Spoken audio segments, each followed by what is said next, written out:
My wife left me for being poor. She did not know that I had two family names, two identities. She knew me only as a school teacher, but I was heir to $1 billion fortune.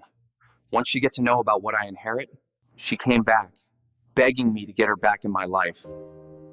But my response shocked her. I'm leaving him, Mom. I can't be married to a schoolteacher with hands like a carpenter anymore. I deserve more. The words floated down the hallway and stopped me cold. I mean it, Clara continued, her voice sharp, certain, the way it always became when she talked about her future. Caleb says I can become a co-host on his podcast. It's a real opportunity. People listen to him. Real people. The grocery bag in my hand suddenly felt impossibly heavy. Not physically, my grip was steady, but like the weight of what it represented had finally caught up to me. A carton of milk, some apples, and the overpriced chocolate-covered almonds Clara loved so much, the ones she insisted were worth it, because they were organic and imported, and somehow symbolic of the life she thought she deserved. I didn't move. My body stayed perfectly still while my mind raced ahead, processing the words one by one, stacking them together until the picture became undeniable. And honestly, Clara went on, her tone slipping into that familiar, dismissive register she reserved for conversations about me, I don't want to drag him along when I launch my lifestyle channel. I need FHASM, financial FHASM, social FHASM. Her mother's voice crackled faintly through the speakerphone. Darling, I told you from the beginning he was a stepping stone. A nice enough man, sure, but not husband material for someone like you. You need ambition, connections, a bigger world. I know, Mom, Clara replied lightly. You were right, she laughed then. A soft, girlish laugh that used to make me smile without thinking. Now, it hollowed me out completely. Anyway, she continued, breezy as ever, I already found us an apartment. Caleb's helping with the deposit. I'm telling Daniel tomorrow.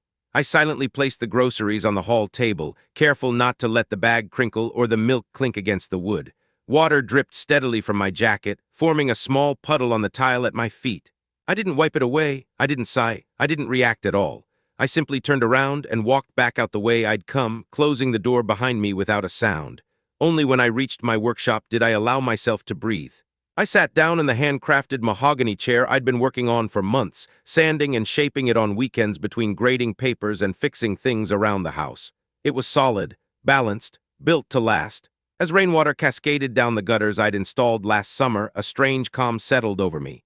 There was no anger, no urge to shout, no dramatic confrontation like you see in movies, just clarity, cold, clean, absolute.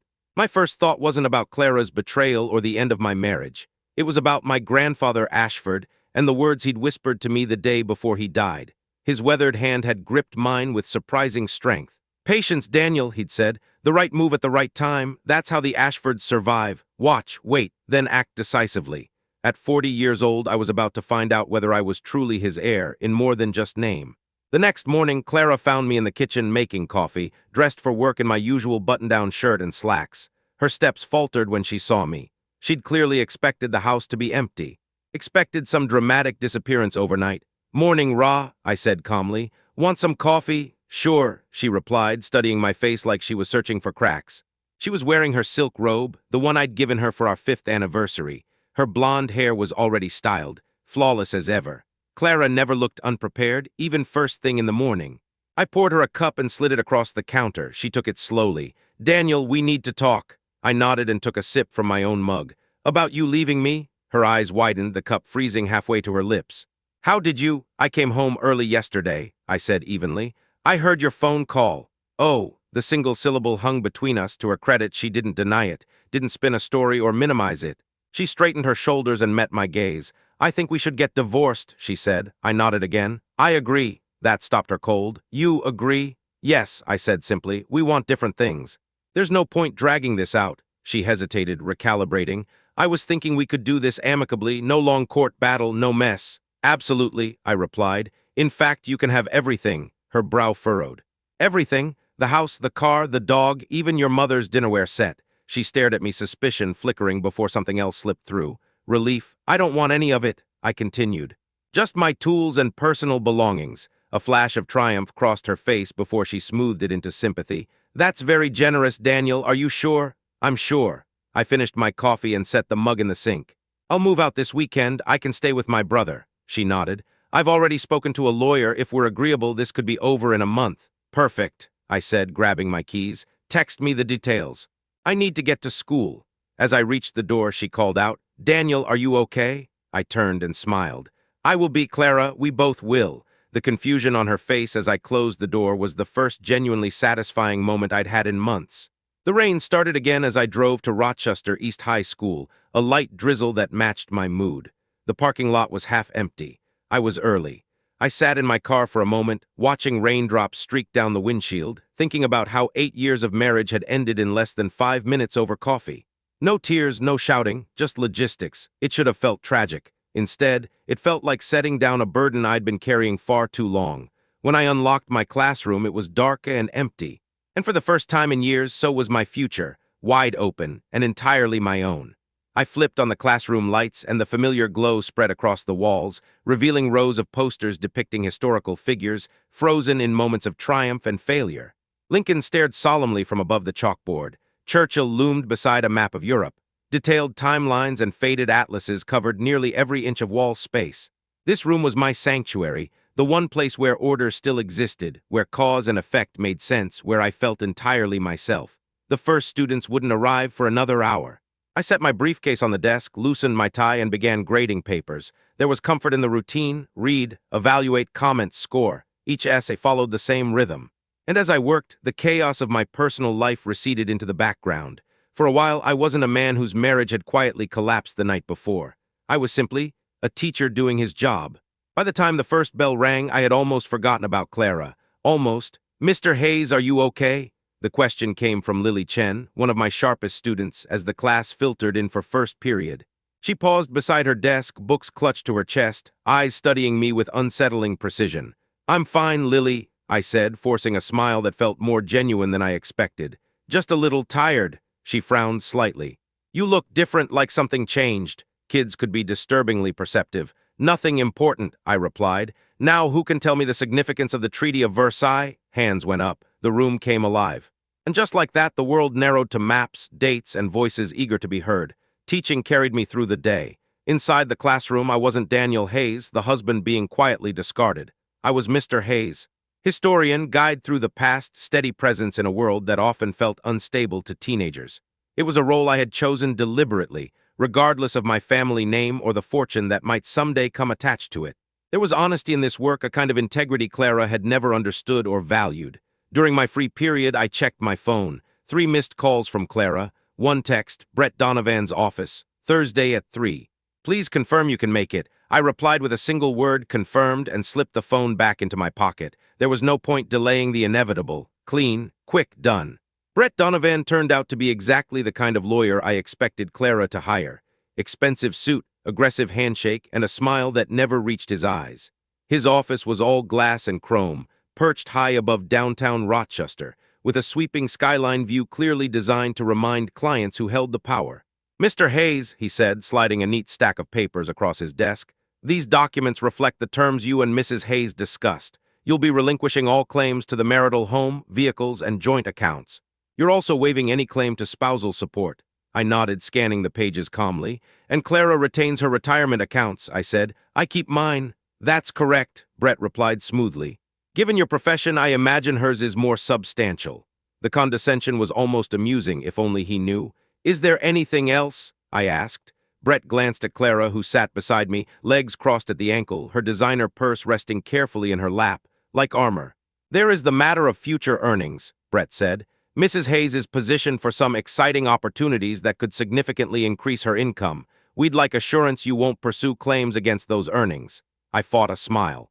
Of course, Caleb's podcast must be quite promising. Clara stiffened. Brett recovered quickly. Among other ventures, he said. So you agree? He pressed. Absolutely, I replied. I want nothing from Clara's future.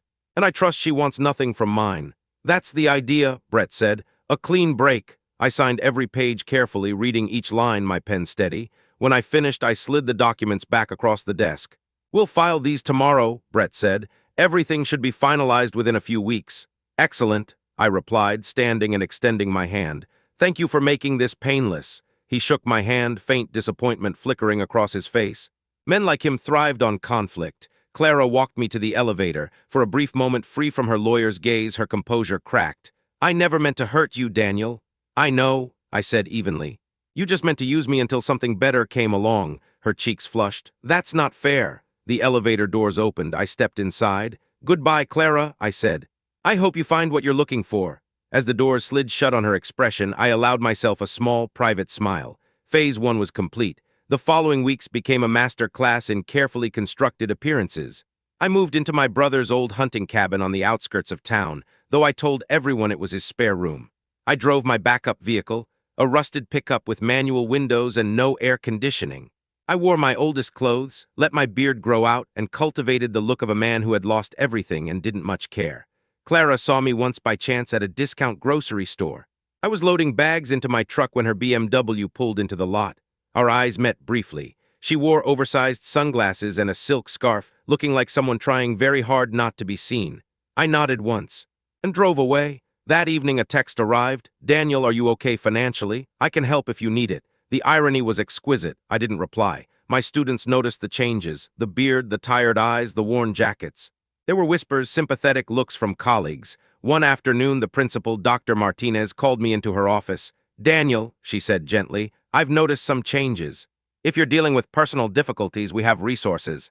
Counseling, time off. I appreciate that, I said quietly. Clara and I are getting divorced. She nodded with understanding. And as I left her office, I realized something important. Everyone thought they were watching me fall apart. They had no idea I was just getting started. It's amicable, I said evenly, but I've moved out while everything gets settled. Dr. Martinez nodded, her expression warm with concern but mercifully free of pity. That was something I had always respected about her. She possessed the rare ability to acknowledge difficulty without making the other person feel diminished by it. I understand, she said, and for what it's worth, your work hasn't suffered at all. In fact, several of your colleagues have commented that you seem even more engaged lately. I wasn't surprised. If anything, it felt like the truth. There was a quiet freedom in no longer carrying the invisible weight of Clara's expectations. In the classroom, I could be fully present, fully invested in the material, the discussions, the students themselves. No part of me was bracing for criticism when I went home. No part of me was rehearsing defenses against comparisons to imaginary, more successful versions of myself she had constructed in her mind. Thank you, I said sincerely. Teaching has been my anchor through all of this. I'm glad, Dr. Martinez replied. Just remember, the school community is here for you, Daniel. You don't have to shoulder everything alone. I thanked her again and left her office feeling a strange, conflicting mixture of gratitude and guilt. The concern she showed was genuine. The support was real. And yet, the version of myself I was allowing people to see, the struggling teacher quietly rebuilding after a failed marriage, was only part of the truth. The deception I was maintaining wasn't about the divorce. That much was real enough. It was about my circumstances. And while I knew it was necessary, it still sat uncomfortably with me to have good people worrying on my behalf. Another item on the growing ledger of consequences born from Clara's betrayal. Behind the scenes, however, long-dormant machinery was finally beginning to turn. 2 days after signing the divorce papers, my phone rang during my lunch break. The caller ID showed a number I hadn't seen in years, but I recognized it instantly. Mr. Ashford, said the voice on the other end, precise, formal, unmistakably familiar. This is Harold Hinz. Mr. Hinz, I replied, straightening instinctively even though he couldn't see me. It's time, he said. The waiting period has elapsed. The divorce will soon be finalized. Your grandfather's instructions can now be carried out. We arranged to meet later that week at the private bank downtown, where the Ashford family had conducted its affairs for generations. The building itself felt like a relic from another era. Marble floors worn smooth by time, dark oak paneling polished to a soft glow. It stood in stark contrast to the glass and steel tower where I had recently signed away my marriage. Mr. Hinz was already waiting for me in a private conference room when I arrived, a leather portfolio laid neatly on the table before him. He stood as I entered and extended his hand. Daniel, he said, his eyes studying me closely, it's good to see you again. You look very much like your grandfather. Thank you, I replied, shaking his hand before taking the seat across from him. I appreciate you handling all of this so discreetly. He nodded as he opened the portfolio. Discretion has always been the Ashford way. Your grandfather was very particular about the conditions of his estate. He wanted to ensure the family legacy was protected, especially given your circumstances. The name change, I said. That was his idea, wasn't it? Indeed, Mr. Hinz confirmed. He suggested it after you confided in him about your concerns regarding the marriage. A precautionary measure, he called it. Reverting to your mother's maiden name ensured the assets remained fully protected until they could be properly secured. I thought back to that conversation 5 years earlier. I had been married to Clara for barely a year, yet even then I'd noticed the subtle shifts, her dissatisfaction, her fixation on lifestyles curated through screens, her growing disappointment with the life we had built. My grandfather had listened quietly, then offered the suggestion as if it were merely tradition, not strategy. The trust itself is quite substantial, Mr. Hinz continued, sliding several documents toward me. Your grandfather continued investing wisely until his final days. The portfolio includes multiple properties across the Northeast, diversified stock holdings, and of course the Ashford Family Foundation. I scanned the papers slowly. The figures blurred together at first, then sharpened into something staggering. 8 figures, more money than I could reasonably spend in a lifetime. And the condition? I asked. Has it been met? Yes, he said. The divorce will be finalized next week. Mrs. Hayes has no legal claim to anything associated with the Ashford name. Once that occurs, the trust activates in full. He slid a small envelope across the table. Your grandfather also left this for you. He requested it be delivered once the trust was activated. I picked it up, surprised by its weight. Inside was a single key and a folded handwritten note. Daniel, if you're reading this, then you've shown the patience and foresight required of an Ashford. The key opens the study at the lake house. What you find there is your true inheritance. Use it wisely. Use it with pride. Grandfather, I folded the note carefully and placed it back in the envelope. Thank you, I said quietly. What happens now?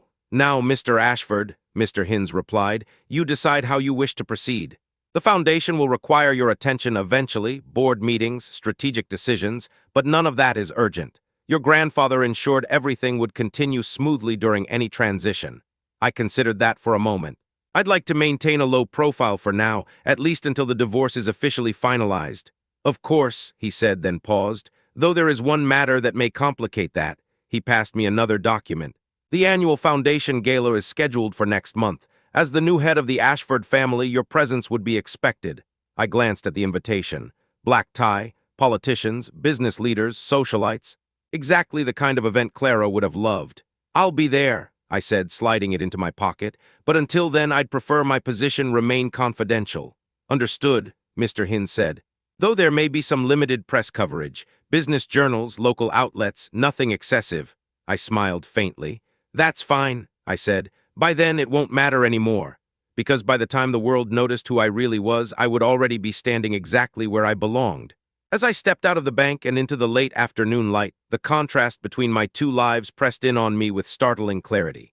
In one version of reality, I was Daniel Hayes, divorced high school history teacher, quietly licking his wounds, living out of a borrowed hunting cabin on the edge of town, driving a pickup truck that rattled with every turn and bore more rust than paint. In the other, I was Daniel Ashford, heir to a generational fortune, future head of a prestigious cultural foundation, a name that carried weight in boardrooms and city halls alike. Both lives were real. Both were mine.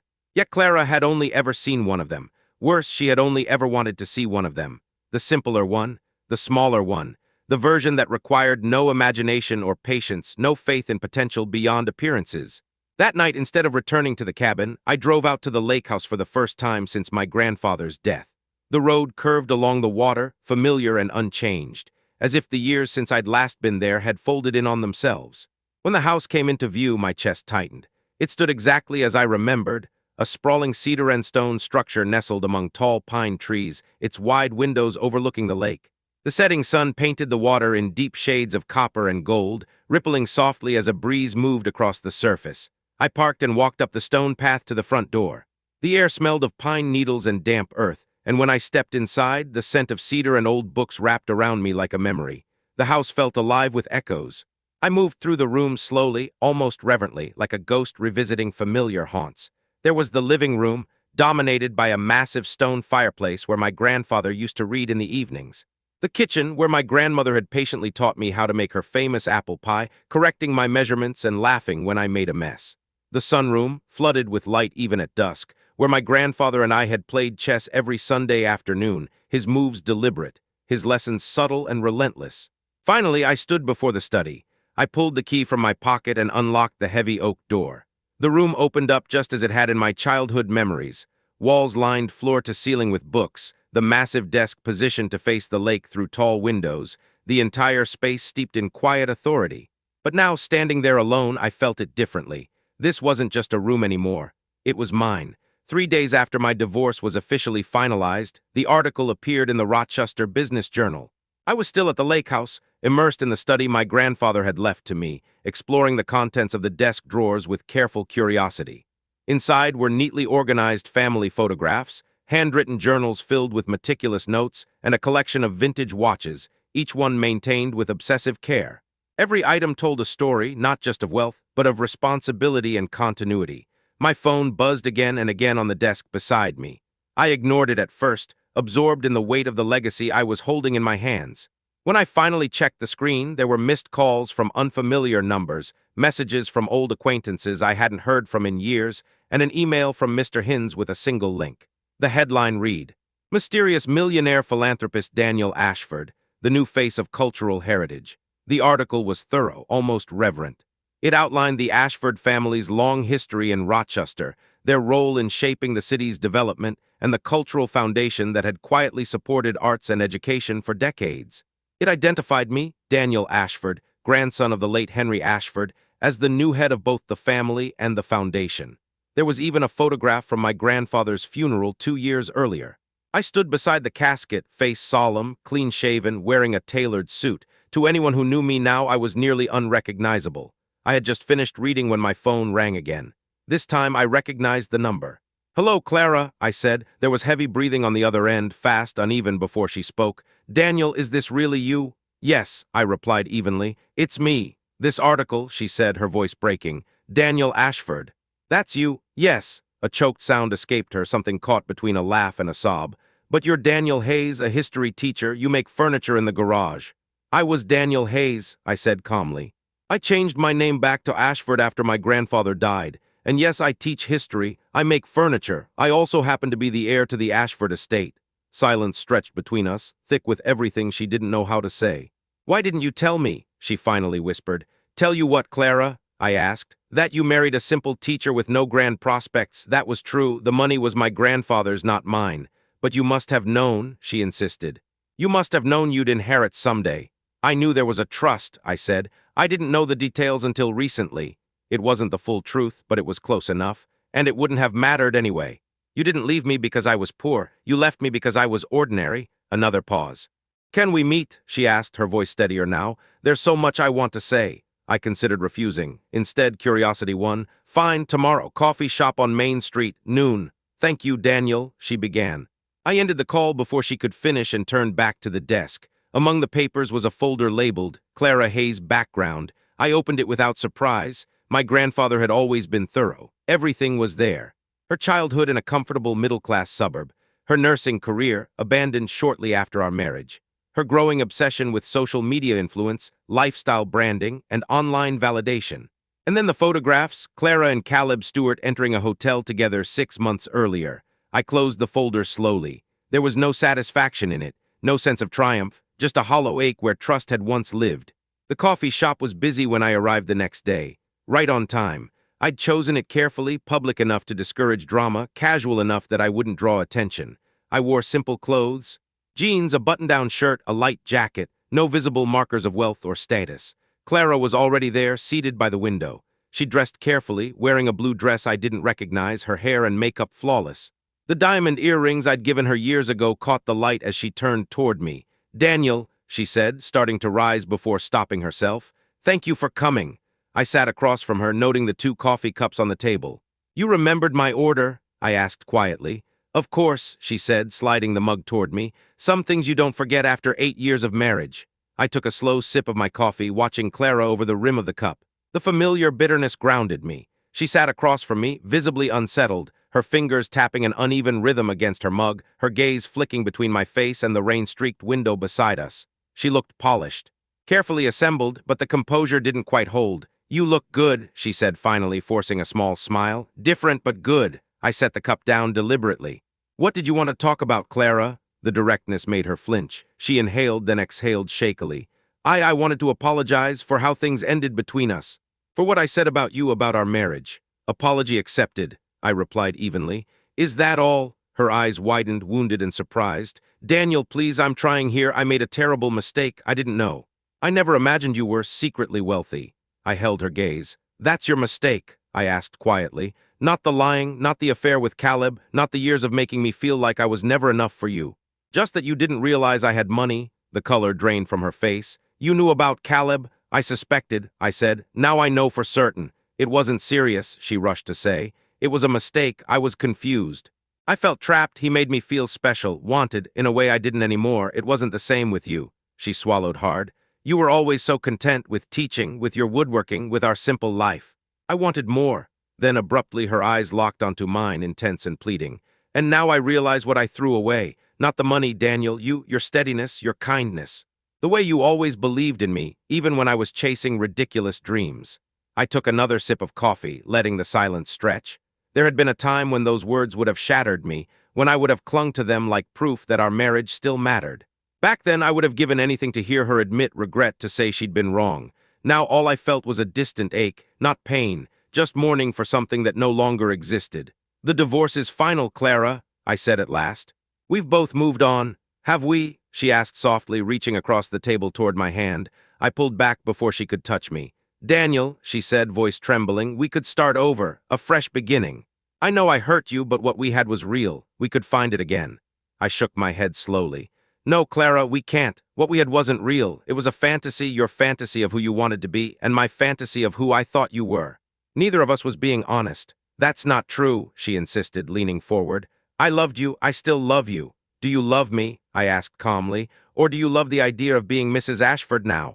Of having access to the life you always wanted? She recoiled as if I'd struck her. That's not fair, isn't it? I countered. 2 weeks ago you couldn't wait to be rid of me. Nothing has changed except you found out I have money. Everything has changed, she whispered. I made a horrible mistake. I listened to my mother, to Caleb. They filled my head with ideas about what my life should be. And now you've changed your mind just like that? Yes. Tears welled in her eyes. Daniel, please give me another chance. Let me prove I mean it. I studied her face carefully, searching for sincerity. Maybe it was there, buried beneath layers of fear and self-interest. Maybe, in her own way, Clara did regret what she'd done, but regret wasn't the same as change, and it wasn't enough. I'm sorry, Clara, I said quietly. The answer is no. Her composure cracked. She wiped at her eyes, voice breaking. Is there someone else? I almost laughed. No, there's no one else. This isn't about another person. It's about trust. You broke something that can't be fixed. Anything can be fixed, she said desperately, if both people want it enough. That's just it, I replied, standing up. I don't want it anymore. I left my coffee half finished on the table. Goodbye, Clara. I truly wish you well, but we're done. I walked out without looking back, though I could feel her gaze through the window. Outside, the spring air was fresh after the rain, carrying the scent of wet earth and new beginnings. For the first time in months, I felt unburdened, free. I drove straight from the coffee shop to East High, arriving just as my afternoon class was letting out. Students streamed into the hallway. Some nodded politely. Others stopped to ask about the upcoming test or share fragments of their teenage dramas. Ordinary moments, but suddenly precious. After the last student left, I sat at my desk grading essays. The red pen moved steadily, circling grammar errors, writing encouragement in the margins. There was something cleansing about the simplicity of it. This was real life, not Clara. Not the inheritance waiting in the wings, just a teacher doing his job, making a small difference. A knock sounded at the door. Daniel, got a minute? Dr. Martinez asked, stepping inside. Of course, I said, setting down my pen. What's up? She closed the door behind her. I just got an interesting call from the Ashford Cultural Heritage Foundation. They're offering to fund a new history program for the district. State-of-the-art resources, guest speakers, field trips, the works. She paused, studying my face. They specifically mentioned you as the teacher who'd be heading the program.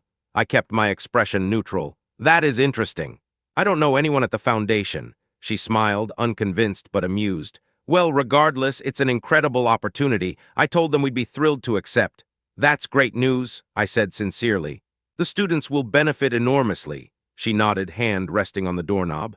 Yes, they will. And Daniel, whatever's going on in your life right now, I hope it works out for the best. As she left, I picked up my pen again, feeling something settle into place. The future was complicated, but for the first time it was mine. After Dr. Martinez left, I remained seated at my desk long after the classroom had emptied. I stared at the faint chalk smudges on the board, thinking about masks, about the identities we wear, sometimes by choice, sometimes out of necessity.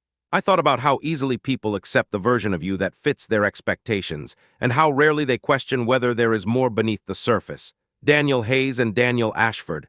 Two names, two lives, two truths that had always existed side by side.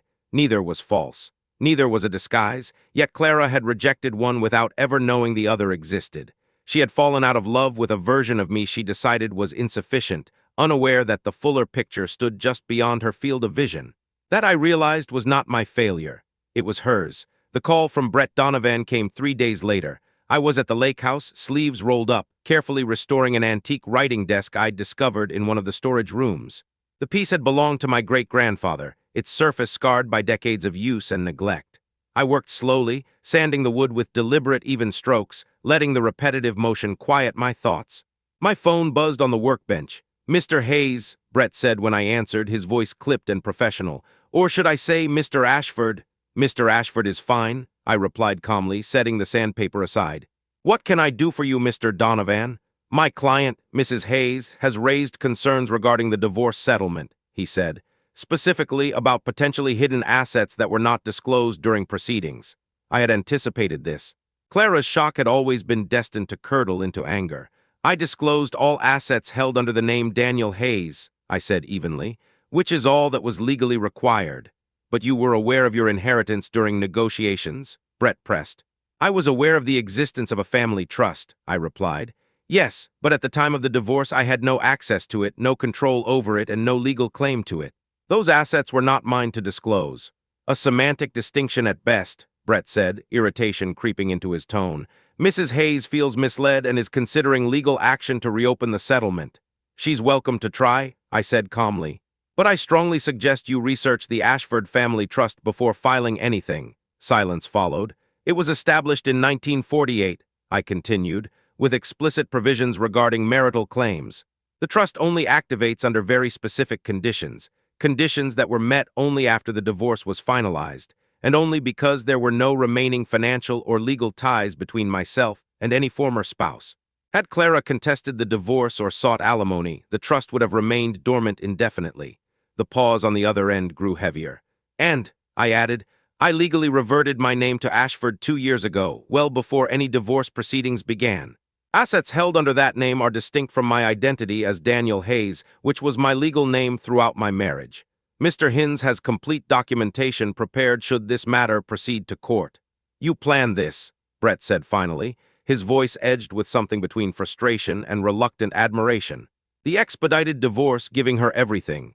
"I plan to protect my family's legacy," I replied. "Yes, as for giving Clara everything, I meant that sincerely. I wanted nothing from the marriage except a clean break." Another stretch of silence, then a slow exhale. "Off the record," Brett said, "this won't go anywhere. Your grandfather's attorneys were exceptionally thorough, generations of experience clearly." "So I've been told," I said. "Good day, Mr. Donovan." I ended the call and returned to the desk, finding solace in the steady rhythm of restoration. Some things, wood, furniture, even reputations, could be repaired with patience and care. Others, like trust once fractured, rarely fit back together the same way. The next day, Clara's fury arrived in the form of a text message. "You lied to me for years, pretending to be someone you weren't. I'm going to fight this." "You owe me, Daniel." I didn't reply. There was nothing left to say. Brett would explain the legal realities soon enough, and Clara would be forced to confront the fact that her latest plan had collapsed before it ever truly began. I almost felt sorry for her. Almost. Instead, I turned my attention forward to preparations for the Ashford Foundation Gala. A new suit was tailored, invitations were reviewed, a speech was drafted, revised, and refined. Mr. Hinz arranged a series of preliminary meetings with board members, easing my formal transition into leadership. "They're impressed by your background and education," he told me after one such meeting. "Your grandfather always said you had a natural gift for teaching. The board believes you'll bring a grounded, practical perspective to the Foundation's initiatives." "That's my hope," I said. "There's so much potential, especially in underserved districts that are consistently overlooked." The day before the gala, I submitted my resignation to East High, effective at the end of the school year. Dr. Martinez accepted it with a knowing smile. "I had a feeling this was coming," she said.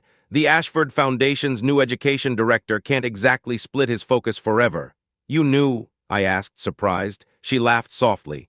Daniel, I've been in education for 30 years. I know how to connect dots, the timing of your divorce, the foundation's sudden interest in our programs. It wasn't exactly subtle. She patted my hand. Don't worry. Your secret's safe with me, and I expect preferential treatment for East High when grant season rolls around. I grinned. Absolutely guaranteed. For the first time, I felt the quiet relief of being fully seen and accepted anyway. Perhaps that was what I'd always wanted from Clara. Not admiration, not ambition, but understanding, something she had never truly been capable of offering. The Ashford Foundation Gala was held at the Rochester Museum of Art, a building my great-grandfather had helped fund more than a century earlier. I arrived early, wanting to absorb the space before it filled with voices and expectations. Marble floors gleamed beneath crystal chandeliers. History lingered in every corner. Mr. Hinz met me at the entrance, resplendent in a tuxedo identical to the one I remembered from childhood events. "Mr. Ashford," he said with a slight bow, "everything is prepared. The board is eager to meet you officially, though several remember you fondly from your visits with your grandfather." I straightened my jacket, feeling the weight of legacy settle comfortably on my shoulders. For the first time, both halves of my life stood aligned. "Thank you, Mr. Hinz. I truly appreciate your guidance through all of this," I said, meaning every word. He inclined his head, and for a man whose expression was usually carved from stone, a rare, genuine smile crossed his face. "It has been my honor to serve the Ashford family," he replied, "and I believe without question that your grandfather would be proud of how you've conducted yourself, quietly, thoughtfully, and with restraint." We began walking through the museum's galleries together, our footsteps echoing softly against polished marble floors. The space was already glowing with anticipation, staff making final adjustments, servers moving discreetly between rooms. We paused now and then to admire a painting or sculpture. Many of the pieces bore small bronze plaques at their bases, engraved with acknowledgments from the Ashford Foundation. Generations of patronage, commitment, and belief in culture, made tangible through art. Seeing my family name etched into history like that stirred something deep and unfamiliar in me, not pride exactly, but responsibility. "There will be a brief ceremony after dinner," Mr. Hinz explained as we entered the main hall. Round tables draped in ivory linen were arranged around a central stage, candles flickering softly beneath crystal chandeliers. "Just a few remarks to formally introduce you as the new head of the foundation. Nothing overly ceremonial. I've prepared something," I assured him. "Short, thoughtful, appropriate." "Excellent," he said approvingly. "Ah, here come the first guests." The evening unfolded quickly after that, blending into a seamless procession of introductions and polite conversations. Board members offered warm welcomes. Local politicians spoke earnestly about collaboration. Business leaders shared anecdotes about my grandfather, many clearly eager to establish rapport with his successor. I shook hands, smiled when required, listened more than I spoke. It was a performance of sorts, but one rooted in sincerity rather than pretense. I was midway through dinner, engaged in conversation with the museum director about expanding youth outreach programs when I felt it. A shift in the room, subtle but unmistakable. I looked up Clara. She stood near the entrance in a black gown that shimmered faintly beneath the chandeliers, elegant, intentional. She wasn't on the guest list. I had reviewed it myself, which meant she had either persuaded her way inside or arrived as someone's plus one. Our eyes met across the room. She offered a tentative smile. I didn't return it. Instead, I excused myself and made my way toward her, navigating between tables with deliberate strides. "You shouldn't be here," I said quietly when I reached her. "I needed to see you," she replied. "You haven't answered my calls or my messages." "Because there's nothing left to say," I said. "Clara, please leave. Not until you hear me out." She caught my arm, her grip firmer than I expected. "Daniel, I made the biggest mistake of my life. I know that now. Everyone deserves a second chance." "Not everyone," I said gently, freeing my arm. "Some mistakes can't be undone." "What about forgiveness?" she pressed. "Isn't that what your grandfather believed in? Isn't that what all of this," she gestured around the room, "is supposed to stand for?" I shook my head. "This isn't about forgiveness, it's about consequences. You made your choice, Clara. Now you have to live with it." Her expression hardened, bitterness overtaking desperation. "So that's it. You get to play the wounded husband, inherit millions, and leave me with nothing after 8 years together." "You got exactly what you asked for in the divorce," I replied evenly. "The house, the car, everything. What more do you want?" "I want you," she hissed, her composure fracturing. "The man I married, the man I loved." "That man doesn't exist anymore," I said quietly. "Maybe he never did." She let out a brittle laugh that drew curious glances from nearby guests. "So this is your revenge, making me see what I gave up?" "No, Clara," I said calmly. This isn't about you at all. That's what you never understood. My life was never centered around you the way yours was around me. Mr. Ashford, Mr. Hin's voice cut in smoothly, they're ready for your remarks. I nodded. Thank you. I'll be right there. Then I turned back to Clara, my tone gentle but immovable. Goodbye, Clara. Please don't contact me again. I walked away without waiting for her response. As I stepped onto the stage and approached the podium, I caught a final glimpse of her slipping out through a side door, her black dress dissolving into the darkness beyond. Good evening, I began, surveying the room. It is with deep gratitude and humility that I stand before you tonight as the new steward of the Ashford Foundation. The speech flowed easily. I spoke of legacy, not as inheritance, but as obligation, of honoring my grandfather's vision while expanding the foundation's commitment to education, to local artists, to preserving Rochester's cultural identity. The applause that followed was warm, sustained, genuine. Afterward came more handshakes, more congratulations. A few guests mentioned Clara's abrupt departure. I deflected politely, attributing it to a misunderstanding. There was no reason to make private pain a public spectacle. By midnight, the gala began to wind down. Servers cleared tables. Guests departed in small groups. I stood alone by a tall window overlooking the museum gardens. The night sky was clear and studded with stars. I felt calm, whole. She won't trouble you again, Mr. Hin said, appearing beside me. I've alerted security. Should she attempt further contact through the foundation, she'll be escorted away. Thank you, I said. I doubt she'll try again. He nodded. Your grandfather faced similar situations after your grandmother passed, people drawn more to the name than the man. How did he handle it? I asked. With quiet dignity, Mr. Hinz replied. He understood that real relationships, love, loyalty, friendship, cannot be bought, they must be earned. I thought of my students, of Dr. Martinez, of the few people in my life who valued me without knowing my name carried weight. And for the first time, that felt like more than enough. They valued me for who I was, not for what I owned or what my name carried. That realization settled quietly but firmly in my chest, grounding me in a way I hadn't felt for years.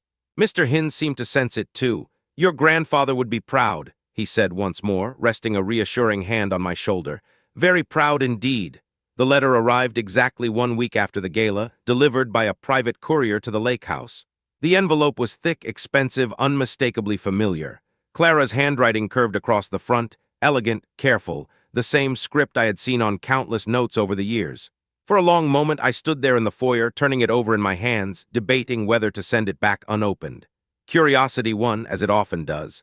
Inside was a single sheet of fine stationery, heavy beneath my fingers, filled with her flowing script.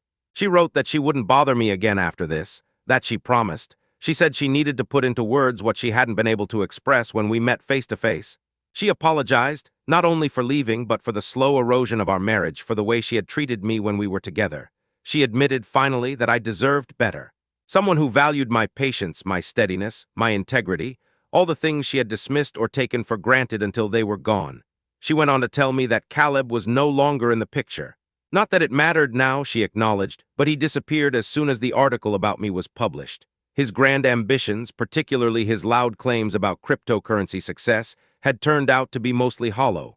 He had already moved on, searching for his next opportunity, his next person.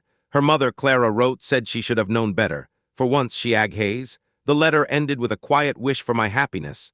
Real happiness, she emphasized, shared with someone who would love me for exactly who I was, not for what I could offer, provide, or represent. She said she once believed that person was her. She wished it still could have been.